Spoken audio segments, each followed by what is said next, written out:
if you were sitting down with the new president a week after inauguration, whoever he or she might be, and the president, however unlikely this might be that certain candidates would ask you this question, but if whoever that person is were to say, okay, Bryan, tell me 1, 2, or 3. I can't overrule the Supreme Court. I can't release prisoners from the Alabama state prisons. My direct authority is limited over these issues. But tell me 1, 2, 3 specific things that I really ought to do as president of the United States.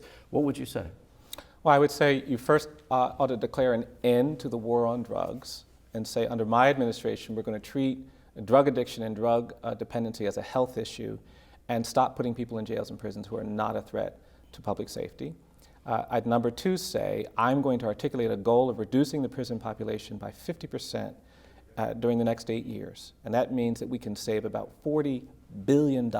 We went from $6 billion in 1980 to $80 billion last year. And the third thing I'm saying is I'm going to use half of that $40 billion to save children that are being traumatized in poor communities where they're suffering from abuse, and help create an infrastructure that helps the mentally ill, help do something to help people who have been formerly incarcerated recover, and make it so that we never have to be burdened with the title of the nation with the highest rate of incarceration in the world. And I think a president could do that. It's a leadership challenge that we are facing. And with the right leadership, we can begin conversations that I think will fundamentally turn this era into like the eras that we often talk about as an era of the past where we were just kind of out of our minds. We said, what were we thinking about? Segregation forever. What were we thinking about? Public lynchings. What were we thinking about? Enslaving other human beings. I think we can get there with regard to this era, but it will take that kind of leadership.